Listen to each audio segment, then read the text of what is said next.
ఈరోజే క్షీరాబ్ది ద్వాదశి. కార్తీక శుద్ధ ద్వాదశిని క్షీరాబ్ది ద్వాదశి అంటాం. ఈ ద్వాదశి విశిష్టతను తెలిపే కథ భాగవతంలోనూ కార్తీక పురాణంలోనూ ఉంది. ఈ కథను విన్నా, చదివినా, వినిపించినా సమస్త పాపాలు తొలగిపోతాయి. ఈరోజు తప్పకుండా భాగవతంలోని అంబరీషుడి కథను వినాలి. ఈ కథ గురించి కార్తీక పురాణంలో కూడా ఉంది. అదేవిధంగా ఈరోజు శ్రీ మహావిష్ణువు బృందావనానికి ఎందుకు వస్తాడు అనే దానికి సంబంధించిన పురాణ కథ ఉంది. ఈ రెండు కథలను ఈరోజు వింటే చాలు, అష్ట ఐశ్వర్యాలు, భోగ భాగ్యాలు కలుగుతాయి. తులసి పూర్వజన్మలో మధురా నగరిలో ఒక గోపకన్య, శ్రీకృష్ణుడి అనురాగ పాత్రురాలు. వీరి ప్రళయ కలాపాలకు ఓర్వలేని రాధాదేవి ఆమెను భూలోకంలో పుట్టెదుగాక అని శపించింది. దానికి గోపకన్య భయపడి గోపాలుణ్ణు ఎరను వేడింది. అప్పుడు కృష్ణుడు కరుణించి ఇలా పలికాడు: భూలోకంలో నీవు పుట్టిన తర్వాత కొంతకాలానికి నా గురించి తపస్సు చేస్తే నీవు నా అంశలో చేరిపోతావు అని అభయాన్ని ఇచ్చి ఆమెకు భయాన్ని పోగొట్టాడు. ఆ శాపం కారణంగా భూలోకంలో కార్తీక పౌర్ణమి శుక్రవారం రోజు మాధవి ధర్మధ్వజ రాజదంపతులకు కుమార్తెగా జన్మించింది. ఆ దంపతులు సంతోషించి ఆమెకు తులసి అని నామకరణం చేశారు. ఆమె అల్లారు ముద్దుగా పెరిగి యుక్త వయసుకు వచ్చింది. యవ్వన దశలో ఎవరు ఎంత చెప్పినా వినక బదరీవనానికి పోయి తపస్సు చేసింది. తపస్సు ఫలించి బ్రహ్మ ప్రత్యక్షమై ఏం వరం కావాలో కోరుకోమన్నాడు. దానికి తులసీమాత శ్రీ మహావిష్ణువు నాకు భర్తగా కలిగేటట్లు వరాన్ని ఇవ్వమంది. గోపాలుడి అంశగల సుధాముడు అనే గోపాలుడు రాధాదేవిచే శపించబడి భూలోకంలో శంఖచూడుడు అనే రాక్షసుడిగా పుట్టి బ్రహ్మదేవుడి అనుగ్రహం వల్ల తాను ఎవరిచేత చావకూడదు అనే వరాన్ని కోరుకున్నాడు. కాని బ్రహ్మ ఒక షరతు పెట్టాడు. ఏంటి అంటే, శంఖచూడుడి భార్యల్లో ఏ ఒక్కరైనా సరే శారీరకంగా గాని మానసికంగా గాని తమ శీలాన్ని కలంకపరుచుకుంటే శంఖచూడుడికి చావు తప్పదని వరాన్ని ఇచ్చాడు. ఈ సంఘటన తర్వాతే శంఖచూడుడు తులసిని మోహించి నారదముని ఆదేశం ప్రకారం గాంధర్వ వివాహాన్ని చేసుకున్నాడు. శంఖచూడుడు తులసితో ధర్మాన్ని చక్కగా నడుచుకుంటూ సుఖంగా కాలాన్ని గడుపుతున్నాడు. శంఖచూడుడికి అజేయత్వాన్ని సాధించాలి అనే కోరిక పుట్టింది. దీంతో అతని దుర్మార్గం చాలా ఎక్కువైంది. దీంతో దేవతలు త్రిమూర్తులను శరణు వేడారు. దానికి బ్రహ్మ ఇలా పలికాడు: వరం ఇచ్చింది నేనే, కాబట్టి నేనేమీ చేయలేను అన్నాడు. ఇక శంఖచూడుణ్ణి సంహరించడానికి మహాశివుడు తన త్రిశూలంతో ఆ రాక్షసుడితో యుద్ధం చేస్తూనే ఉన్నాడు. ఆ యుద్ధం మహాభయంకరంగా సాగుతూనే ఉంది. ఇక శ్రీ మహావిష్ణువు వృద్ధ బ్రాహ్మణ వేషంలో శంఖచూడుణ్ణి యాచించి సర్వమంగళమయమైన కృష్ణ కవచాన్ని గ్రహించి మాయా శంఖచూడి వేషంలో తులసి ఇంటికి పోయాడు. తులసి తన భర్త యుద్ధంలో గెలిచి వచ్చాడని భ్రమించి అతను కోరిన విధంగా దగ్గరకు వెళ్లి మోహించింది. వెంటనే తులసికి వ్రతభంగం జరిగిపోయింది. ఇంతలోనే ఆమె వంచబడినట్లు గ్రహించి వెంటనే ఆమె లేచి దూరంగా నిలబడి దుఃఖిస్తూ మరుజన్మలో రాయిగా మారిపోదువుగాక అని తీవ్రంగా శపించింది. తరువాత తాను శపించింది శ్రీ మహావిష్ణువునే అని గుర్తించి మహావిష్ణువు యొక్క పాదాలపై పడి క్షమాపణలు వేడుకుంది. దానికి నారాయణుడు ఇలా పలికాడు: తులసి, నీవు రెండవ లక్ష్మివై నాతో శాశ్వతంగా నివసిస్తావు అని అనుగ్రహించి ఈ వర్తమాన కాలంలో నీ శరీరం గండకీ నదిగా, నీ సురోజాలు తులసి మొక్కలుగా మారిపోతాయి. అన్ని పత్రాలు పూల కంటే నీ తులసి దేవపూజకు ఎంతో ముఖ్యమైనది అవుతుంది. ఈ మూడు లోకాల్లో మరియు వైకుంఠంలో నీ తులసి సమస్త పుష్పాల కంటే శ్రేష్టమైనది అవుతుంది. ఎవరు తులసి పాత్ర జలముతో స్నానం చేస్తారో వారు సకల తీర్థాల్లోనూ స్నానం చేసిన ఫలితాన్ని, సమస్త యజ్ఞాల ఫలితాన్ని పొందుతారు. తెలిసి తెలియక చేసిన పాపాలు తొలగిపోతాయి. ఇక నేను పవిత్ర గండకీ నదిలో సాలగ్రామ రూపంలో నివాసముంటాను. అక్కడ ఒక విశిష్ట కీటకం నా లోపలికి చేరి చక్రాలను రచిస్తుంది. సాలగ్రామ శిలలు ఉండి పూజకు తులసి లేకపోతే జన్మ జన్మాంతరాలు భార్యా విజేదం కలుగుతుంది. తులసి, శంఖము, సాలగ్రామం ఒకచోట ఉంచిన వారు నాకు ఎంతో ప్రియమైన వారవుతారు. అని ఆమెను సమాధానపరిచి మహావిష్ణువు అభయాన్ని ఇచ్చాడు. ఈ విధంగా కార్తీక శుద్ధ ద్వాదశి రోజు తులసి వనంలోకి శ్రీ మహావిష్ణువు వస్తాడు. మారువేషంలో తులసి దగ్గరకు వెళ్ళింది కూడా ఇదే రోజు. ఈ విధంగా బృందావనానికి శ్రీ మహావిష్ణువు లోక కళ్యాణం కోసం వెళ్తాడు. అందుకే ఈరోజు ఉసిరి కొమ్మను తులసి చెట్టులో ఉంచి పూజిస్తారు.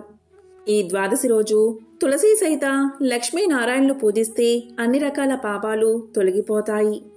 ఈ క్షీరాబ్ది ద్వాదశి రోజు ఎన్ని దీపాలు వెలిగిస్తామో అంత పుణ్యం మనకు కలుగుతుంది. ఈరోజు తప్పనిసరిగా వినాల్సిన కథ ఏంటి అంటే అంబరీషోపాఖ్యానం. పూర్వం అంబరీషుడు అనే రాజు ఉండేవాడు. అతడు పరమ భాగవోత్తముడు, ద్వాదశి వ్రతప్రియుడు. అంబరీషుడు ప్రతి ద్వాదశి రోజు తప్పకుండా వ్రతాన్ని చేస్తూ ఉండేవాడు. ఒక ద్వాదశి నాడు ద్వాదశి గడియలు స్వల్పంగా ఉన్నాయి. అందువల్ల ఆ రోజు పెందలకడిని వ్రతాన్ని ముగించి బ్రాహ్మణ సమారాధన చెయ్యదలిచి సిద్ధంగా ఉన్నాడు. అదే సమయానికి అక్కడకు కోప స్వభావుడైన దూర్వాసుడు వచ్చాడు. అంబరీషుడు ఆ మున్ని గౌరవించి ద్వాదశి గడియల్లో పారాయణ చెయ్యాలి కాబట్టి త్వరగా స్నానానికి వెళ్లి రమ్మని కోరాడు. దూర్వాసుడు అందుకు అంగీకరించి సమీపంలో ఉన్న నదికి స్నానానికై వెళ్లాడు. అంబరీషుడు ఎంతసేపు వేచి ఉన్నా దూర్వాసుడు రాలేదు. ద్వాదశి గడియలు దాటిపోతున్నాయి. అందుచేత అంబరీషుడు తనలో తాను ఇలా అనుకున్నాడు, ఇంటికొచ్చిన దూర్వాసుణ్ణి భోజనానికి రమ్మన్నాను. ఆ ముని నదికి స్నానానికి వెళ్లి ఇంతవరకు రాలేదు. బ్రాహ్మణులకు ఆతిథ్యమిస్తానని మాట ఇచ్చి భోజనం పెట్టకపోవడం మహాపాపం. అది గృహస్థునకు ధర్మం కాదు. ఆయన వచ్చే వరకు ఆగితే ద్వాదశి గడియలు దాటిపోతాయి, వ్రత భంగం అవుతుంది. ఈ ముని మహాకోపస్వభావం కలవాడు.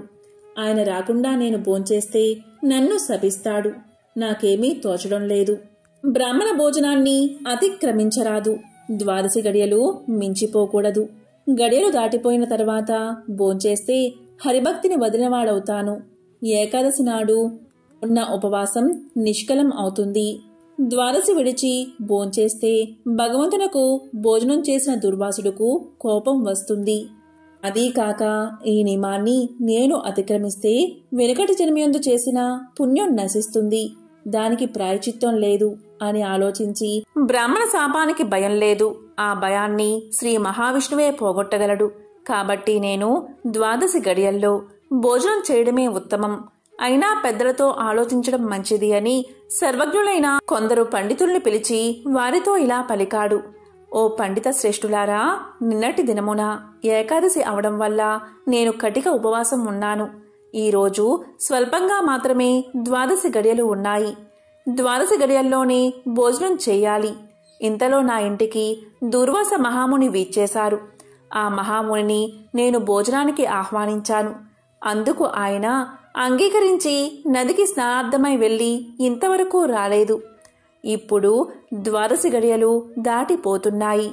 బ్రాహ్మణుణ్ణి వదిలి ద్వాదశి గడియల్లో భోంచెయ్యవచ్చా, లేక వ్రత భంగాన్ని సమ్మతించి ముని వచ్చే వరకు వేచి ఉండాలా? ఈ రెండిటిలో ఏది ముఖ్యమైనదో తెలపండి అని కోరాడు. అంతటా ఆ ధర్మజ్ఞులైన పండితులు ధర్మశాస్త్రాలు పరిశోధించి విమర్శ ప్రతివిమర్శలు చేసుకుని దీర్ఘంగా ఆలోచించి ఇలా పలికారు.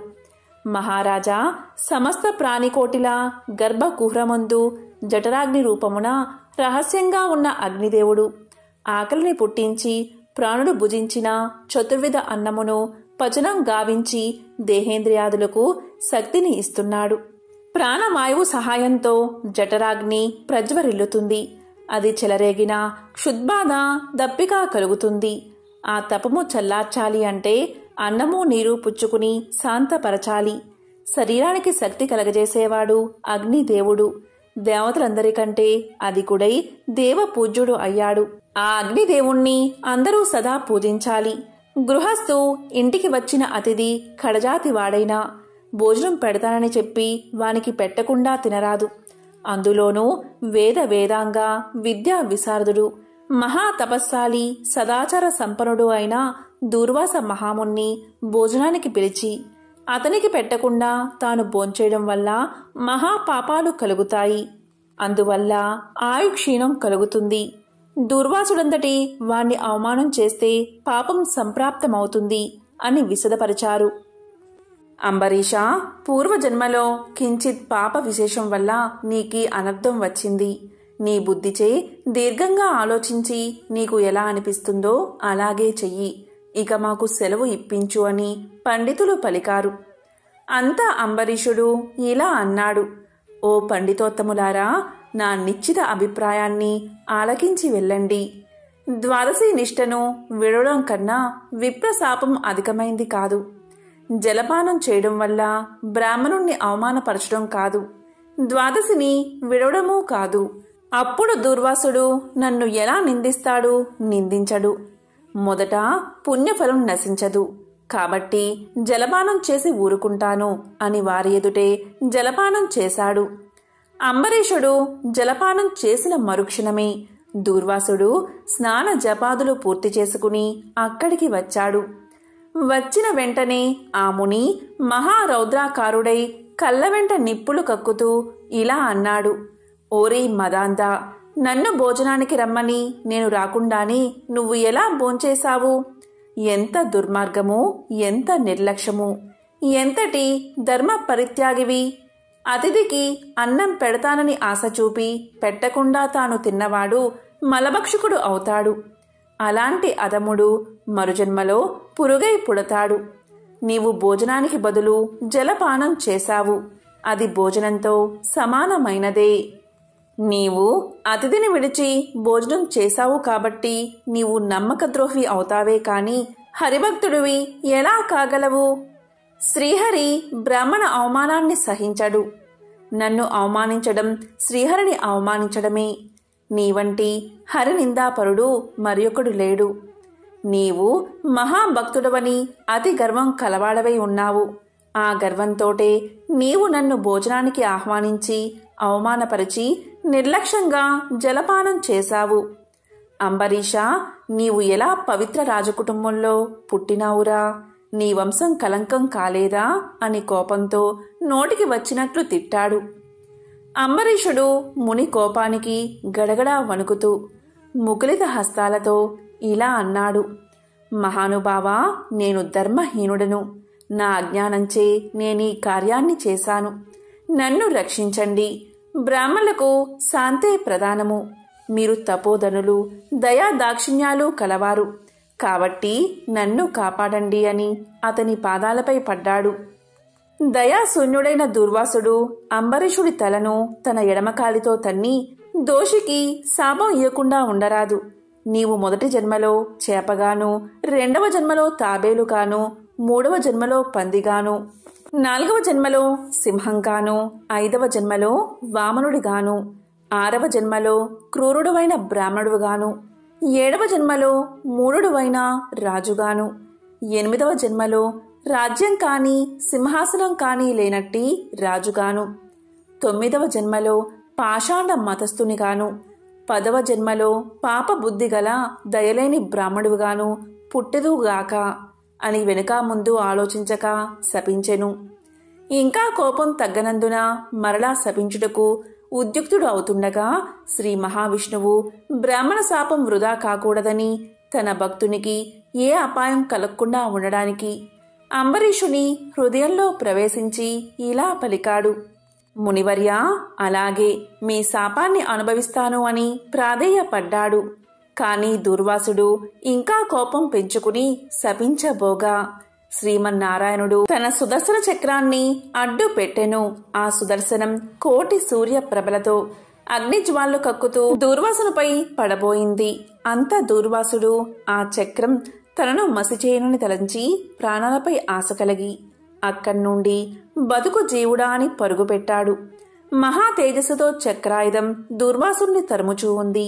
దూర్వాసుడు తన్ను కాపాడమని భూలోకంలో ఉన్న మహాముళ్లను, దేవలోకానికి వెళ్లి దేవేంద్రుణ్ణి, బ్రహ్మలోకానికి వెళ్లి బ్రహ్మదేవుణ్ణి, కైలాసానికి వెళ్లి పరమేశ్వరుణ్ణి ఎంత ప్రార్థించినా వారు సైతం చక్రాయుధం బారి నుండి దూర్వాసుని కాపాడలేకపోయారు. ఆ విధంగా ముక్కోపి అయిన దూర్వాసుడు భూలోకము, భువర్లోకము, పాతాళలోకము, సత్యలోకాలకు తిరిగి తిరిగి అన్ని లోకాల్లోనూ తన్ను రక్షించేవారు లేకపోవడం వల్ల వైకుంఠంలో ఉన్న మహావిష్ణువు దగ్గరకు వెళ్లి ఇలా పలికాడు: వాసుదేవ, జగన్నాథ, శరణాగత రక్షణ బిరుదాంకిత, రక్షించుము. నీ భక్తుడైన అంబరీషునకు కీడు చెయ్యదలిచిన నేను బ్రాహ్మణుణ్ణి కాను. ముక్కోపినై మహా అపరాధం చేశాను. నీవు బ్రాహ్మణ ప్రియుడవు. బ్రాహ్మణుడైన భృగు మహర్షి నీ యురంపై తన్నినను సహించావు.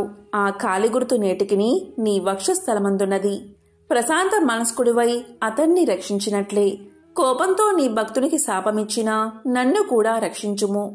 శ్రీహరి, నీ చక్రాయుధం నన్ను చంపవస్తున్నది అని దూర్వాసుడు శ్రీమన్నారాయణ్ణి పరిపరి విధాలా ప్రార్థించాడు. ఆ విధంగా దూర్వాసుడు అహంకారాన్ని వదిలి తనను ప్రార్థించడం చూసి శ్రీహరి చిరునవ్వు నవ్వి, దూర్వాస, నీ మాటలు యథార్థాలు. నీ వంటి తపోధనులు నాకు అత్యంత ప్రియులు. నీవు బ్రాహ్మణ రూపమున పుట్టిన రుద్రుడవు. నిన్ను చూసిన వారు 3 లోకాలయందు భయపడకుండా ఉంటారా? నేను త్రికరణులచే బ్రాహ్మణులకు మాత్రం ఎట్టి హింస కలిగించను. ప్రతి యుగమందున గో, దేవ, బ్రాహ్మణ, సాధు జనులకు సంభవించే ఆపదలను పోగొట్టడానికి ఆయా పరిస్థితులకు తగిన రూపాలు ధరించి దుష్ట శిక్షణ, శిష్ట రక్షణ చేస్తాను. నీవు అకారణంగా అంబరీషుణ్ణి శపించావు. నేను శత్రువుకైనను మనోవాకాయాలందు కూడా కీడు తలపెట్టను. ఈ ప్రపంచమందు కల ప్రాణి సమూహము నా రూపంగానే చూస్తాను. అంబరీషుడు ధర్మయుక్తంగా ప్రజాపాలన చేస్తూ ఉన్నాడు. కాని అటువంటి నా భక్తుణ్ణి నీవు అనేక విధాలా దూషించావు. నీ ఎడమ పాదంతో తన్నావు. అతని ఇంటికి నీవు అతిథివై వచ్చి కూడా నేను వేలకు రాని ఎడలా 12 గడియలు దాటకుండా భుజించమని అంబరీషుడుకు చెప్పలేకపోయావు. అతడు వ్రతభంగానికి భయపడి నీ రాకకై చూసి జలపానం మాత్రమే చేశాడు. అంతకంటే అతడు అపరాధం ఏమి చేశాడు? చాతుర్వర్ణాల వారికి భోజన నిషిద్ధ దినాలయందు కూడా జలపానం దాహ శాంతికి పవిత్రతకు చెయ్యదగిందే కదా. జలపానం చేసినంత మాత్రమున నా భక్తుణ్ణి దూషించి శపించావు. అతడు వ్రతభంగానికి భయపడి జలపానం చేసినాడు కాని నిన్ను అవమానించుటకు చెయ్యలేదే. నీవు మండిపడుతున్నా బతిమాలి నిన్ను శాంతింప చేయడానికే చూశాడు. ఎంత బ్రతిమాలినా నీవు శాంతించనందున నన్ను శరణు వేడుకున్నాడు. నేనప్పుడు రాజు హృదయంలో ప్రవేశించాను. నీ శాపఫలము 10 జన్మల్లో అనుభవిస్తాను అని పలికిన వాడిని నేనే. అతడు నీ వల్ల భయంచే నన్ను శరణు వేడాడు. కాని తన దేహం తాను తెలుసుకునే స్థితిలో లేడు. నీ శాపాన్ని అతడు వినలేదు. అంబరీషుడు నా భక్త కోటిలో శ్రేష్ఠుడు, నిరపరాధి, దయాశాలి, ధర్మ తత్పరుడు. అటువంటి వాడిని అకారణంగా దూషించావు. అతన్ని నిష్కారణంగా శపించావు. విచారించకు. ఆ శాపాన్ని లోకోపకారానికై నేనే అనుభవిస్తాను. అది ఎలా అంటే, నీ శాపంలోనిది మొదటిది మత్స్య జన్మ. నేనీ కల్పమున మనువును రక్షించే నిమిత్తం సోమకుడు అనే రాక్షసుణ్ణి చంపే నిమిత్తం మత్స్య రూపం ఎత్తుతాను. మరికొంతకాలానికి దేవదానవులు క్షీరసాగరాన్ని మదించుటకు మందర పర్వతాన్ని కవ్వంగా చేస్తారు. ఆ పర్వతం నీటిలో మునగకుండా కూర్మ రూపమున నా వీపున మోస్తాను. వరహ జన్మ ఎత్తి హిరణ్యాక్షుణ్ణి వధిస్తాను. నరసింహ జన్మ ఎత్తి హిరణ్యకశిపుణ్ణి చంపి ప్రహ్లాదుణ్ణి రక్షిస్తాను. బలిచే స్వర్గం నుండి పారద్రోలబడిన ఇంద్రుడకు తిరిగి స్వర్గాన్ని అప్పగించడానికి వామన రూపమెత్తి బలిచక్రవర్తిని పాతాళ లోకానికి తొక్కేస్తాను. భూభారాన్ని తగ్గించడానికై క్షత్రియులను చంప బ్రాహ్మణునై జన్మించి భూభారాన్ని తగ్గిస్తాను. లోకకంటకుడైన రావణుణ్ణి చంపి లోకోపకారం చేయడానికి రఘువంశమున రాముడై జన్మిస్తాను. తరువాత యదువంశమున కృష్ణుడిగా, కలియుగమున బుద్ధుడిగా, కలియుగాంతమున విష్ణు చిత్తుడను విప్రుడి ఇంట కల్కి అనే పేరుతో జన్మించి గుర్రాన్ని ఎక్కి తిరుగుతూ బ్రహ్మద్వేషులందరినీ మట్టు పెడతాను. నీవు అంబరీషుడికి శాపరూపమును ఇచ్చిన 10 జన్మలు ఈ విధంగా పూర్తి చేస్తాను. ఈ విధంగా నా దశావతారాలను సదా స్మరించే వారికి సమస్త పాపాలు హరింపచేసి వైకుంఠ ప్రాప్తిని నొసంగుతాను. ఇది ముమ్మాటికి తథ్యము. ఓ దుర్వాసముని, నీవు అంబరీషుణ్ణి శపించిన విధంగా ఆ 10 జన్మలు నాకు సంతోషకరమైనవే. నేను అవతారాలు ఎత్తడం కష్టం కాదు. నీవు తపస్సాలివి. నీ మాటలకు విలువ ఇవ్వాలి. కాబట్టి అందుకే నేను అంగీకరించాను. బ్రాహ్మణుల మాట అసత్యమైతే వారికి గౌరవం ఉండదు. ఇటు భక్తులను కాపాడడం, అటు బ్రాహ్మణుల మాట తప్పకుండా ఉండడం నా కర్తవ్యం. నీవు అంబరీషుని ఇంట భోంచేయకుండా వచ్చినందుకు అతడు ఎంతో బాధపడి బ్రాహ్మణ పరివృతుడై ప్రాయోపవేశం మొనర్చాడు. ఆ కారణం వల్ల విష్ణు చక్రం నిన్ను బాధించాలి అనుకుంది. ప్రజారక్షణమే రాజధర్మం కాని ప్రజాపీడనం కాదు. ఒక బ్రాహ్మణుడు దుష్టుడైతే వాణ్ణి జ్ఞానులకు బ్రాహ్మణులే శిక్షించాలి. ఒక విప్రుడు పాపి అయితే మరొక విప్రుడే దండించాలి. ధనుర్బాణాలు ధరించి ముష్కరుడై యుద్ధానికి వచ్చిన బ్రాహ్మణుని తప్ప మరెవరిని ఎప్పుడూ దండించకూడదు. బ్రాహ్మణ యువకుడిని దండించుట కంటే పాతకం లేదు. విప్రుణ్ణి హింసించువాడు, హింసింపచేసేవాడు బ్రాహ్మణ హంతకులని న్యాయశాస్త్రాలు ఘోషిస్తున్నాయి. బ్రాహ్మణుణ్ణి సిగబట్టి లాగినవాడు, కాలితో తన్నినవాడు, విప్రద్రవ్యాన్ని హరించేవాడు, బ్రాహ్మణుణ్ణి గ్రామం నుండి తరిమినవాడు, విప్ర పరిత్యాగం చేసినవాడు బ్రహ్మహంతకులే అవుతారు. కాబట్టి ఓ దుర్వాస మహర్షి, అంబరీషుడు నీ గురించి తపస్సాలియు విప్రోత్తమును అయిన దుర్వాసుడు నా మూలాన ప్రాణ సంకటం పొందుతున్నాడు. అయ్యో, నేను బ్రాహ్మణ హంతకుడిని అయ్యానే అని పరితాపం పొందుతున్నాడు. కాబట్టి నీవు వేగమే అంబరీషుని దగ్గరకు వెళ్ళు. అందువల్ల మీ ఇద్దరికీ శాంతి కలుగుతుంది అని విష్ణువు దూర్వాసుడికి నచ్చచెప్పి అంబరీషుని వద్దకు పంపాడు.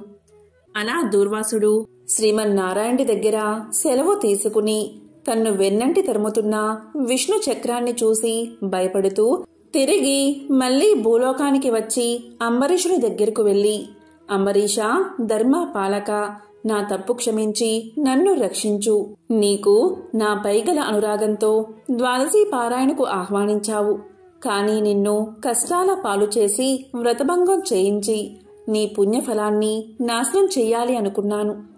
కాని నా దుర్బుద్ధి నన్నే వెంటాడి నా ప్రాణాలు తీయడానికి సిద్ధమైనది. నేను విష్ణువు దగ్గరకు వెళ్లి ఆ విష్ణు చక్రం వల్ల ఆపద నుండి రక్షించమని ప్రార్థించాను. ఆ పురాణ పురుషుడు నాకు జ్ఞానోపదేశం చేసి నీ వద్దకు వెళ్ళమని చెప్పాడు. కాబట్టి నీవే నాకు శరణ్యము. నేను ఎంతటి తపస్సాలినైనను, ఎంత నిష్ఠ గలవాడైనను నీ నిష్కలంక భక్తి ముందు ఏవీ పనిచెయ్యలేదు. నన్నీ విపత్తు నుండి కాపాడు అని అనేక విధాలా ప్రార్థించగా అంబరీషుడు శ్రీమన్నారాయణుణ్ణి ధ్యానించి, ఓ సుదర్శన చక్రమా, నీకివే నా మనఃపూర్వక వందనాలు. ఈ దూర్వాస మహాముని తెలుసో తెలియకో తొందరపాటుగా ఈ కష్టాలు కొని తెచ్చుకున్నాడు. అయినా ఇతడు బ్రాహ్మణుడు కాబట్టి ఇతన్ని చంపకూడదు. ఒకవేళ నీ కర్తవ్యాన్ని నిర్వహించాలి అనుకుంటున్నావేమో, ముందు నన్ను చంపి తర్వాత దుర్వాసుణ్ణి చంపు. నీవు శ్రీమన్నారాయణుడి ఆయుధానివి. నేను ఆ శ్రీమన్నారాయణుడి భక్తుడను. నాకు ఆ శ్రీమన్నారాయణుడే ఇలవేల్పు, దైవము. నీవు శ్రీహరి చేతిలో నుండి అనేక యుద్ధాలలో అనేక మంది లోకకంటుకులను చంపితివి కాని శరణు కోరిన వారిని ఇంతవరకు చంపలేదు. అందువల్లే ఈ దుర్వాసుడు ముల్లోకాలు తిరిగినా ఇతన్ని వెంటాడుతూనే ఉన్నావు కాని చంపడం లేదు. దేవా, సురాసురాది భూతకోటి అన్నియు ఒక్కటిగా ఏకమైనను నిన్నేమీ చెయ్యజాలవు. నీ శక్తికి ఏ విధమైన అడ్డూ లేదు. ఈ విషయం లోకమంతటికీ తెలుసును. అయినా మునిపుంగవునికి ఏ అపాయమూ కలగకుండా రక్షించమని ప్రార్థిస్తున్నాను. నీ యందు ఆ శ్రీమన్నారాయణుడి శక్తి ఈమెడి ఉన్నది. నిన్ను వేడుకుంటున్న నన్ను శరణు వేడిన ఈ దూర్వాసుని రక్షించుము అని అనేక విధాలా స్తుతించడం వల్ల అతి రౌద్రాకారంతో నిప్పులు గక్కుతున్న విష్ణు చక్రాయుధం అంబరీషుడి ప్రార్థనలకు శాంతించి, ఓ భక్తాగ్రేశ్వర అంబరీష, నీ భక్తిని పరీక్షించడానికే ఈ విధంగా చేశాను కాని వేరేలా కాదు. అత్యంత దుర్మార్గులు, మహాపరాక్రమవంతులైన మధు కైటబులను దేవతలందరూ ఏకమై కూడా చంపజాలని మూర్ఖులను నేను దునుమాడ్డం నీకు తెలుసు కదా. ఈ లోకంలో దుష్ట శిక్షణ, శిష్ట రక్షణకై శ్రీహరి నన్ను వినియోగించి ముల్లోకాల యందు ధర్మాన్ని స్థాపిస్తూ ఉంటాడు. ఇది అందరికీ తెలిసిన విషయమే.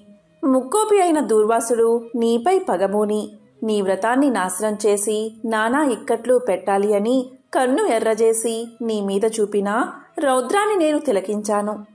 నిరపరాధివగు నిన్ను రక్షించి ఈ ముని గర్వం అణచాలని తరుముతున్నాను. ఇతడు కూడా సామాన్యుడు కాదు. ఇతను రుద్రాంశ సంభూతుడు, బ్రహ్మ తేజస్సు కలవాడు, మహా తపస్సాలి. రుద్రతేజము భూలోక వాసులందరినీ చంపగలదు కాని శక్తిలో నాకంటే ఎక్కువేమీ కాదు. సృష్టికర్త అయిన బ్రహ్మ తేజస్సు కంటే, కైలాసపతియగు మహేశ్వరుని తేజస్సు కంటే ఎక్కువైన శ్రీహరి తేజస్సుతో నిండి ఉన్న నాతో రుద్ర తేజస్సు గల దూర్వాసుడు కాని, క్షత్రియ తేజస్సు గల నీవు కాని తులతూగరు. నన్ను ఎదుర్కోలేరు. తనకన్నా ఎదుటివాడు బలవంతుడై ఉన్నప్పుడు అతనితో సంధి చేసుకోవడం ఉత్తమం. ఈ నీతిని ఆచరించేవారు ఎటువంటి విపత్తుల నుండైనా తప్పించుకోగలరు. ఇంతవరకు జరిగిందంతా విస్మరించి శరణార్థే వచ్చిన ఆ దూర్వాసుని గౌరవించి నీ ధర్మం నీవు నిర్వహించు అని చక్రాయుధం పలికింది. అంబరీషుడు ఆ మాటలు విని, నేను దేవ, గో, బ్రాహ్మణాదుల యందు, స్త్రీల యందు గౌరవం కలవాడిని. నా రాజ్యంలో సర్వజనులు సుఖంగా ఉండాలి అనే అభిలాష కలవాడిని. శరణు కోరిన ఈ దుర్వాసుని నన్ను కరుణించి రక్షించు. వేల కొలది అగ్నిదేవతలు, కోట్ల కొలది సూర్యమండలాలు ఏకమైన నీ శక్తికి తేజస్సుకి సాటిరావు. నీవు అలాంటి తేజోరాశివి. మహావిష్ణువు లోక నిందితులపై, లోక కంటకులపై, దేవ, గో, బ్రాహ్మణ హింసాపరులపై నిన్ను ప్రయోగించి వారిని శిక్షించి తన కుక్షియందున్న 14 లోకాలను కంటికి రెప్పవలే కాపాడుతున్నాడు. కాబట్టి నీకు ఇవే నా మనఃపూర్వక నమస్కృతులు అని పలికి చక్రాయుధపు పాదాలపై పడ్డాడు అంబరీషుడు. అంతటా సుదర్శన చక్రం అంబరీషుణ్ణి లేవదీసి గాఢాలింగనమర్చి, అంబరీషా, నీ నిష్కలంక భక్తికి మెచ్చాను. విష్ణు స్తోత్రం 3 కాలాలయందు ఎవరు పఠిస్తారో, ఎవరు దాన ధర్మాలతో పుణ్యఫలమును వృద్ధి చేసుకుంటారో, ఎవరు పరులను హింసించక, పరధనములకు ఆశపడక, పరస్త్రీలను చెరబెట్టక, గోహత్య, బ్రాహ్మణ హత్య, శిశు హత్యాది మహాపాతకాలు చెయ్యకుందరో అట్టివారి కష్టాలు నశించి ఇహమందు పరమందు సర్వ సౌఖ్యాలతో తులతూగుతారు. కాబట్టి నిన్ను దుర్వాసుని రక్షిస్తున్నాను. నీ ద్వాదశి వ్రత ప్రభావం చాలా గొప్పది. నీ పుణ్యఫలం ముందు ఈ మునిపుంగువుని తపశ్శక్తి పనిచేయలేదు అని చెప్పి అతన్ని ఆశీర్వదించి సుదర్శన చక్రం అదృశ్యమైపోయింది. ఆ తర్వాత అంబరీషుడు దుర్వాసుని పాదాలపై పడి దండ ప్రణామాలు ఆచరించి పాదాలు కడిగి ఆ కడిగిన నీళ్లను తన శిరస్సుపై చల్లుకుని, ఓ మునిశ్రేష్ఠ, నేను సంసార మార్గమందున్న ఒక సామాన్య గృహస్థుడను. నా శక్తి కొలది నేను శ్రీమన్నారాయణ్ణి సేవిస్తాను. ద్వాదశి వ్రతం చేసుకుంటూ ప్రజలకు ఎట్టి కీడు రాకుండా ధర్మవత్తుండై రాజ్యం ఏలుతున్నాను. నా వల్ల మీకు సంభవించిన కష్టానికి నన్ను మన్నించండి. మీ ఎడల నాకు అమితమైన అనురాగం ఉండడం చేతనే తమకు ఆతిథ్యం ఇవ్వాలని ఆహ్వానించాను. కాబట్టి నా ఆతిథ్యాన్ని స్వీకరించి నన్ను, నా వంశాన్ని పావనం చేసి కృతార్థుణ్ణి చెయ్యండి. మీరు దయార్థ హృదయులు. ప్రథమ కోపంతో నన్ను శపించినా మరలా నా గృహానికి విచ్చేశారు. నేను ధన్యుణ్ణి అయ్యాను. మీ రాక వల్ల శ్రీ మహావిష్ణువు యొక్క సుదర్శనాన్ని చూసే భాగ్యం నాకు కలిగినది. అందువల్ల నేను మీ ఉపకారాన్ని మరవలేకున్నాను. మహానుభావా, నా మనస్సంతోషంచే మిమ్మల్ని ఎలా స్తుతించాలో నా నోట పలుకులు రాకున్నవి. నా కళ్ళ వెంట వచ్చు ఆనంద బాష్పాలతో తమ పాదాలు కడుగుతున్నాను. తమకు ఎంత సేవ చేసిననో ఇంకా రుణపడి ఉంటాను. కాబట్టి ఓ పుణ్యపురుష, నాకు మరలా నరజన్మ రాకుండా ఉండేటట్లు సదా మీ బోటి మునిశ్రేష్ఠుల యందు, ఆ శ్రీమన్నారాయణుడి యందు మనస్సు కలవాడనై ఉండేటట్లు నన్ను ఆశీర్వదించండి అని ప్రార్థించి సహపంక్తి భోజనానికి దయచేయమని ఆహ్వానించాడు. ఈ విధంగా తన పాదాలపై పడి ప్రార్థిస్తున్న అంబరీషుణ్ణి ఆశీర్వదించి ఇలా పలికాడు దూర్వాసుడు. రాజా, ఎవరు ఎదుటివారి బాధన నివారణ గావించి ప్రాణాలు కాపాడతారు, ఎవరు శత్రువులకైనా శక్తి కొలది ఉపకారం చేస్తారో అలాంటి వారు తండ్రితో సమానమని ధర్మశాస్త్రాలు తెలియజేస్తున్నాయి. నీవు నాకు ఇష్టుడవు. తండ్రితో సమానువు అయ్యావు. నేను నీకు నమస్కారం చేస్తే నాకంటే చిన్నవాడు అవడం వల్ల నీకు ఆయుక్షీణం కలుగుతుంది. అందుచేత నీకు నమస్కారం చేయడం లేదు. నీవు కోరిన ఈ స్వల్ప కోరికను తప్పకుండా నెరవేరుస్తాను. పవిత్ర ఏకాదశి వ్రతనిష్ఠుడవగు నీకు మనస్తాపాన్ని కలగజేసినందుకు వెంటనే నేను తగిన ప్రాయశ్చిత్తాన్ని అనుభవించాను. నాకు సంభవించిన విపత్తును తొలగించుటకు నీవే దిక్కయ్యావు. నీతో భోజనం చేయడం నా భాగ్యం కాక మరొకటి అవుతుందా అని దూర్వాస మహాముని పలికి అంబరీషుని అభిష్టం ప్రకారం పంచభక్ష పరమాన్నాలతో సంతృప్తిగా విందు ఆరగించి అతని భక్తికి కడంగుడు ప్రశంసించి అంబరీషుణ్ణి దీవించి సెలవు తీసుకుని తన ఆశ్రమానికి వెళ్లిపోయాడు. ఈ వృత్తాంతమంతయు కార్తీక శుద్ధ ద్వాదశి రోజున జరిగినది. ఎంతో విశేషమైన ఈ క్షీరాబ్ది ద్వాదశి రోజు ఉసిరి చెట్టు మహిమను ఎవరైతే వింటారో వారి జన్మల పాపాలు అగ్నిలో పడిన దూది మాదిరిగా నశిస్తాయి. కోరిన కోరికలు నెరవేరతాయి. అష్ట ఐశ్వర్యాలు కలుగుతాయి. అటువంటి ఉసిరి చెట్టు మహిమ గురించి తెలిస్తే ఎవరైనా ఆశ్చర్యపోతారు. ఉసిరి చెట్టు మొదట్లో విష్ణుమూర్తి, కాండంలో రుద్రుడు, పైభాగంలో బ్రహ్మదేవుడు, కొమ్మల్లో సూర్యుడు, ఉపశాఖల్లో సకల దేవతలు ఉంటారని పురాణాలు చెబుతున్నాయి. క్షీరసాగర మదనం తర్వాత అమృతం కోసం దేవదానుల మధ్య జరిగిన పెనుగులాటలో కొన్ని చుక్కలు నేల మీద పడ్డాయని అదే ఉసిరి చెట్టుగా మారిందని ఒక కథనం. సూత మహర్షి సౌనకాది మహాములతో కలిసి నైమిసారణ్యంలో కార్తీక పౌర్ణమి నాడు ఉసిరి చెట్టు కింద వనభోజనాలు చేసినట్లు కార్తీక పురాణంలో వివరించబడి ఉంది. దామోదరుడికి అంటే శ్రీహరికి అత్యంత ప్రీతిపాత్రమైన వృక్షం ఉసిరి. శ్రీకృష్ణ భగవానుడు తన సోదరుడైన బలరాముడితో అలాగే తోటి గోప బాలకులతో కలిసి ఉసిరి మొదలైన మహావృక్షాల నీడలో యమునా నదీ తీరాన బృందావనంలో అత్యంత ఆనందంగా వనభోజనాలు చేశాడని భాగవతంలో వర్ణించబడి ఉంది. ఉసిరి చెట్టు కింద శ్రీ మహావిష్ణువును పూజించి ఉసిరికాయలతో దీపారాధన చేసేవారిని చూడడానికి యముడికి కూడా శక్తి చాలదట. ఉసిరి చెట్టు నీడలో వన భోజనాలు చేస్తే వారి మహాపాతకాలు సైతం తొలగిపోతాయట. మరి ఎంతో విశిష్టమైన ఉసిరి మహత్యాన్ని తెలిపే ఒక కథ ఇప్పుడు తెలుసుకుందాం. ప్రతి ఇంట ఐశ్వర్యాన్ని చేకూర్చేది కనకధర స్తోత్రం. అయితే అందరికీ ఆ స్తోత్రం మహిమ తెలుసు. కానీ దాని వెనుక జరిగిన కథ బహుశా కొద్ది మందికి మాత్రమే తెలిసి ఉంటుంది. ఆది శంకరాచార్యులు చిన్న వయసులోనే సన్యసించారు అన్న విషయం అందరికీ తెలిసిందే. అలా ఆయన చిన్నతనంలో ఉన్నప్పుడు ఒకసారి భిక్ష కోసం వెళుతూ ఒక ఇంటి ముందు ఆగి మాతా భిక్షాందేహి అని అడుగుతారు. అయితే ఆ ఇల్లు ఒక పేద బ్రాహ్మణురాలిది. ఆమెకు కట్టుకోవడానికి ఒక్కటే చీర.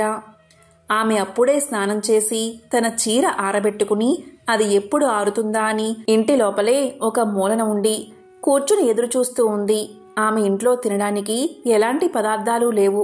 పూర్తిగా బీదరికంలో ఉంది. అటువంటి బీద బ్రాహ్మణ స్త్రీకి ఆదిశంకరుల పిలుపు వినబడగాని ఇలా అనుకుంది, అయ్యో నా ఇంట్లో ఏమీ లేదు, కాని ఎవరో భిక్షకు వచ్చారు, నేను ఇప్పుడు ఏం చెయ్యాలి అని బాధపడుతూ ఇల్లంతా వెతకగా ఆమెకు తన ఇంట్లో ఒకచోట ఎండిన ఉసిరికాయ కనబడింది. ఆమెకు బట్టలు లేకపోవడం వల్ల ఆ ఉసిరికాయని తలుపు చాటు నుంచి ఆదిశంకరుల భిక్ష పాత్రలోకి విసురుతుంది. మొదట ఆ సంఘటనకు ఆదిశంకరులు అయోమయం చెందినా ఆయనకున్న దివ్య దృష్టితో పరిస్థితిని అర్థం చేసుకుని ఏమీ లేకపోయినా కూడా ఉన్న ఉసిరిని దానం చేసిన ఆమె వ్యక్తిత్వాన్ని, ఆమె బేదరికాన్ని తలుచుకుని బాధపడుతూ విష్ణువు లక్ష్మీ నిలయమైన ఆ ఉసిరిని చూస్తూ ఒక్కసారిగా కనకధర స్తోత్రాన్ని ఆసువుగా చెప్పారట. అప్పుడు ఆ ఇంట్లో లక్ష్మీదేవి ధనవర్షం కురిపించిందని పురాణ కథ. అందుకే ఉసిరికాయ దానం ఎంతో గొప్పదని చెబుతారు. ఉసిరి చెట్టు ఇంట్లో ఉంటే వాస్తు దోషాలు తొలగిపోవడంతో పాటు దుష్టశక్తులు కూడా ఆ ఇంట్లోకి ప్రవేశించవు. నరదృష్టి, నరపీడ ఆ ఇంటి నలుమూలలో కూడా ప్రవేశించదు. ఉసిరి చెట్టులో శ్రీ మహావిష్ణువు, లక్ష్మీదేవి కొలువై ఉంటారు. ఉసిరి చెట్టుకు వృద్ధాప్యం లేదు. అందుకే ప్రతి మనిషి 5 ఉసిరి చెట్లు నాటాలని చరక మహర్షి తెలియచేశారు. ఉసిరి చెట్టుకు 8 వైపులా 8 దీపాలు పెట్టి 8 ప్రదక్షిణలు చేస్తే సకల బాధలు తొలగి మంచి జరుగుతుందని పురాణాలు చెబుతున్నాయి. కార్తీక మాసంలో శివాలయంలో ఉసిరి చెట్టు కింద ప్రతి సోమవారం ఉదయం సాయంత్రం ఎవరైతే దీపాన్ని వెలిగిస్తారో అలాంటి వారి పాపాలన్నీ తొలగిపోతాయి. ఇప్పటివరకు చేసిన పాపాలు అగ్నిహోత్రంలోని దూది వలె నశిస్తాయి. వారు ఇప్పటివరకు చేసుకున్న పుణ్యం 10 రెట్లు అవుతుంది. కార్తీక మాసంలో ఉసిరికాయ మీద ఒత్తులు పెట్టి దీపాన్ని వెలిగిస్తారు. ఈ దీపం కార్తీక దామోదరుడికి అత్యంత ప్రీతిపాత్రమైనది.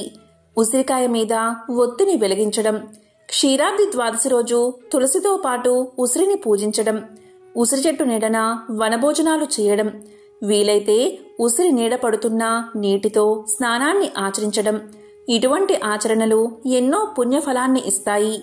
ఉసిరి చెట్టు మీద ఈ కార్తీక మాసంలో నారాయణుడు ఉంటాడని, అందుకనే ఆ చెట్టుని దాత్రీ నారాయణుడిగా భావించి పూజ చెయ్యాలని పురాణాలు చెబుతున్నాయి. ఈ కార్తీక మాసంలో ఉసిరి దీపం పెట్టడం వల్ల నవగ్రహ దోషాలు తొలగిపోతాయట. కార్తీక మాసంలో దశమి, ఏకాదశి, ద్వాదశి అంటే క్షీరాబ్ది ద్వాదశి రోజు, కార్తీక సోమవారం, కార్తీక పౌర్ణమి నాడు ఉసిరి దీపం వెలిగిస్తే ఎంతో మంచిది. దీనికి సంబంధించిన ఒక పురాణ కథ కూడా ఉందని వశిష్ఠ మహాముని శౌనకాది మునులకు వివరించాడు. పాండవులు అరణ్యవాసం చేసేటప్పుడు కార్తీక మాసంలో శివుడికి పూజ చెయ్యాలి అనుకున్నారు. కాని అక్కడ శివాలయం కాని శివలింగం కాని లేదట. ఏం చెయ్యాలా అని ఆలోచిస్తూ ఉండగా ద్రౌపదితో శ్రీకృష్ణుడు ఇలా పలుకుతాడు: ఓ ద్రౌపది, నేను చెప్పేది విను. ఇప్పుడు కార్తీక మాసం. నిన్ను, నీ భక్తులను కొన్ని గ్రహాల దోష ఫలితాల కారణంగా జూదంలో ఓడిపోయి ఇలా అష్టకష్టాలు అనుభవిస్తున్నారు. కార్తీక మాసంలో ఉసిరికాయ, ఆవు నెయ్యితో దీపం పెడితే నవగ్రహ దోషాలకు పరిహారం కలుగుతుందని చెప్పాడు అని పద్మపురాణంలో చెప్పబడి ఉంది. అప్పుడు ద్రౌపది గుండ్రంగా ఉసిరికాయ పైభాగం తీసి దానిలో ఆవు నెయ్యి, తెల్ల జిల్లేడు ఒత్తులతో దీపారాధన చేసిందని ఆధ్యాత్మిక వేత్తలు చెబుతున్నారు. ఆ తరువాత ఉసిరి చెట్టు కిందనే భోజనాలు చేసిన తర్వాతనే ధర్మరాజు యుద్ధానికి ఒప్పుకున్నాడని పురాణాలు చెబుతున్నాయి. ఇలా ఉసిరి దీపం వెలిగించిన తర్వాత వారికి గ్రహదోషాలు తొలగి మళ్లీ రాజ్యం వచ్చేందుకు బీజం పడిందని పండితులు చెబుతున్నారు. ఇలా ఉసిరి దీపాన్ని వెలిగిస్తే శ్రీ మహావిష్ణువు, లక్ష్మీదేవి సంతోషిస్తారు. అదేవిధంగా ఈశ్వర అనుగ్రహం కూడా కలుగుతుందని చెబుతారు. ప్రతి మాసంలో వచ్చే ఏకాదశి రోజున నీటిలో ఉసిరికాయలు తరిగి అరగంట తర్వాత ఆ నీటితో స్నానం చేయాలి. ఏకాదశి మరుసటి రోజు అంటే ద్వాదశి రోజు ఉసిరికాయను తినడం వల్ల ఆరోగ్యానికి ఎంతో మేలు జరుగుతుంది. ఆధ్యాత్మిక పరంగా ఉసిరికాయలను నానబెట్టిన నీటిలో స్నానాన్ని ఆచరించడం వల్ల గంగానదిలో మునిగిన పుణ్య ఫలితాన్ని ఇస్తుందట. ఉసిరి ఆయుర్దాయాన్ని పెంచుతుంది. అయితే ఆదివారం, శుక్రవారం, అమావాస్య, సప్తమి, షష్ఠి ఈ రోజుల్లో ఉసిరికాయను ఉపయోగించకూడదు. ఉసిరికాయ చెట్టు ఇంట్లో ఉండడం వల్ల మన చుట్టూ సానుకూల ప్రభావాన్ని ఏర్పాటు అయ్యేలా చేస్తుంది. అంతేకాదు ఉసిరి చెట్టు మహావిష్ణువు యొక్క అరచేతిలో నివసిస్తుంది. అలాంటి పుణ్యప్రదమైన ఉసిరి చెట్టును ఇంట్లో పెంచడం, దాన్ని పూజించడం వల్ల అష్టైశ్వర్యాలు కలుగుతాయి. ఉసిరి చెట్టు నీడలో కూర్చుని శివుణ్ణి ధ్యానం చేస్తే సర్వ అభిష్టాలు నెరవేరతాయట. వాస్తు ప్రకారం ఇంట్లో ఉసిరి చెట్టు ఉన్నట్లయితే ఇంట్లో ఈతి బాధలు ఉండవు. ఇంటికి తూర్పు దిశలో ఉసిరి చెట్టు నాటడం వల్ల సానుకూల శక్తి ప్రసరిస్తుంది. ఇంట్లో చెట్టును నాటలేకపోతే ఆలయంలో ఉండే ఉసిరి చెట్టు ఆకులను ఇంటికి తీసుకురావడం వల్ల సంపద, జ్ఞానం, కీర్తి పెరుగుతాయి. ఉసిరి చెట్టు దిగువ భాగంలో బ్రహ్మ, మధ్యలో విష్ణువు, కాండంలో శివుడు ఉంటారని పురాణాలు చెబుతున్నాయి. ఏ ఇంట్లో అయితే భార్యాభర్తలు తరచూ గొడవ పడుతూ ఉంటారో అలాంటి వారు ఉసిరి చెట్టుకు 7 సార్లు ప్రదక్షిణ చేసి తర్వాత నేతితో దీపం వెలిగించి కర్పూరంతో ఉసిరి చెట్టుకు దీపారాధన చెయ్యాలి. ఇలా చేయడం వల్ల భార్యాభర్తల మధ్య సఖ్యత ఏర్పడుతుందట.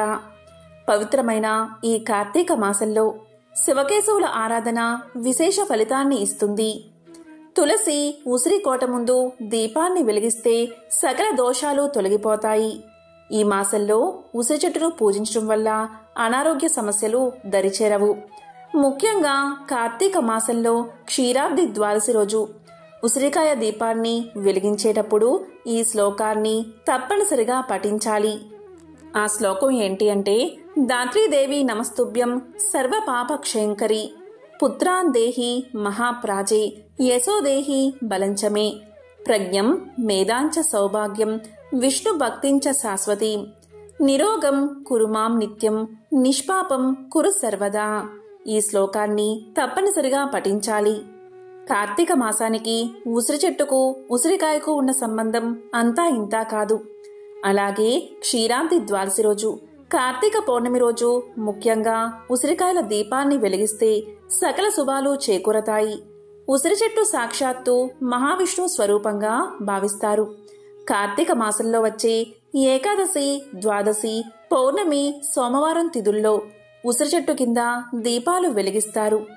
కార్తీక పౌర్ణమి క్షీరాబ్ది ద్వాదశి రోజున ఉసిరికాయలను తీసుకుని దానిలో నెయ్యి ఉండేలా పైభాగాన్ని తీసేసి తామరకాడల ఒత్తులు వేసి దీపాన్ని వెలిగించాలి. ఇలా చేస్తే మహిళలు దీర్ఘ సుమంగళి ప్రాప్తిని చేజిక్కించుకోవచ్చని పురాణాలు చెబుతున్నాయి. ఉసిరికాయ అంటే లక్ష్మీదేవికి ప్రీతికరం. అందుకే కార్తీక మాసంలో ఉసిరి దీపం వెలిగించిన వారికి లక్ష్మీదేవి, శ్రీ మహావిష్ణువు, ఈశ్వర అనుగ్రహం లభిస్తుందని పురాణాల కథనం. అంతేకాదు కార్తీక పౌర్ణమి, క్షీరాబ్ది ద్వాదశి రోజుల్లో ఉసిరికాయ దీపాన్ని వెలిగిస్తే నవగ్రహ దోషాలు తొలగిపోతాయట. నవగ్రహాలతో పాటు సమస్త దోషాలు తొలగించుకోవాలి అంటే ఉసిరికాయ దీపాన్ని తప్పకుండా వెలిగించాలి. ఇలా చేస్తే ఆర్థిక ఇబ్బందులు ఉండవు, అష్టదరిద్రాలు తొలగిపోతాయి, మహాలక్ష్మీదేవి యొక్క సంపూర్ణ అనుగ్రహం లభిస్తుంది. అంతేకాదు ఉసిరిని దానం చేస్తే దారిద్ర్యం తొలగిపోతుందని, భూమండలానికి ప్రభు అవుతారని ప్రగాఢ విశ్వాసం. అలాగే ఇంటి ముందు తులసి కోట వద్ద ఉసిరికాయలతో దీపాన్ని వెలిగిస్తే కోరిన కోరికలు నెరవేరతాయని ప్రగాఢ నమ్మకం. ఉసిరికాయలను దానం చేయడం వల్ల వెలకట్టలేని ధనాన్ని దానం చేసిన పుణ్యం కలుగుతుంది. దీనివల్ల లక్ష్మీ కటాక్షం ఎల్లప్పుడూ ఉంటుంది. కార్తీక మాసంలో ఏం దానం చేసినా ఆ పుణ్యం ఎప్పటికీ వెంటే ఉంటుంది. కాబట్టి ఈ మాసంలో ఉసిరికాయ దానం ఎంతో గొప్పది. ఇక ఉసిరి దీపం గురించి చెబితే, లక్ష్మీదేవి ప్రతిరూపమైన ఉసిరిలో దీపం పెట్టడం వల్ల ఆ దేవిని చైతన్యవంతం చేసి ఆ పరమేశ్వరుడి నిలయంలో పెట్టినట్లు అవుతుంది. కార్తీక మాసంలో ముక్కోటి దేవతలు శివుడి సమక్షంలో శివాలయంలోనే ఉంటారు. కాబట్టి ఉసిరి దీపాన్ని పెడితే సకల దరిద్రాలు తొలగి సకల శుభాలు కలుగుతాయి. ప్రణవ పంచాక్షరి జపం, ఉసిరి దీపారాధన, ఉసిరి దానం, కార్తీక పురాణ పఠనం ఇవన్నీ కార్తీక మాసంలో చేయడం వల్ల ఎన్నో పాపాలు తొలగి జీవితంలో సమస్యలు తగ్గి జీవితానికి ఒక మంచి మార్గం కనబడుతుంది. ఉసిరికి సంబంధించిన పవిత్రమైన ఈ 21 నామాలు చదివితే చాలు విశేషమైన ఫలితాలు కలుగుతాయి. ఆ నామాలు ఏంటో ఇప్పుడు తెలుసుకుందాం. ఓం దాత్రే నమః, ఓం రమాయై నమః, ఓం శాంత్యై నమః, ఓం లోకమాత్రయై నమః, ఓం కాంత్యై నమః, ఓం ఆబ్ది తనయాయై నమః, ఓం మేధాయై నమః, ఓం గాయత్ర్యై నమః, ఓం కళ్యాణై నమః, ఓం సావిత్ర్యై నమః, ఓం విష్ణుపత్ని నమః, ఓం విశ్వరూపాయై నమః, ఓం మహాలక్ష్మై నమః, ఓం సురూపాయై నమః, ఓం ప్రకృత్యై నమః, ఓం కమనీయాయై నమః, ఓం ఇందిరాయై నమః, ఓం అవ్యక్తాయై నమః, ఓం సుద్యత్యై నమః, ఓం కమలాయై నమః, ఓం జగద్దాత్రియై నమః. ఉసిరికాయను ఆంగ్లంలో ద ఇండియన్ గూస్బెర్రీ అని, హిందీలో ఆమ్లా అని, సంస్కృతంలో ఆమలక అని అంటారు. దీనిలో వైటమిన్ సి పుష్కలంగా ఉంటుంది. ఉసిరికాయలను, గింజలను, ఆకులను, పూలను, వేళ్లను, బెరడును ఆయుర్వేద ఔషధాల్లో వాడతారు. ముఖ్యంగా చ్యవనప్రాస్లో మలబద్ధకానికి ఉసిరికాయ దివ్య ఔషధం. షాంపూలో కూడా ఉసిరికాయను వాడతారు. దీని శాస్త్రీయ నామం ఫిలాంతస్ ఎంబ్లికా. ఇది ఫిలాంతిసా కుటుంబానికి చెందినది. మరీ పెద్దగా మరీ చిన్నగా కాకుండా మీడియంగా ఎదిగే చెట్టు. ఈ చెట్టు ఆకులు చిన్నవిగా ఆకుపచ్చ రంగులో ఉండి కొమ్మలు విస్తరించి ఉంటాయి.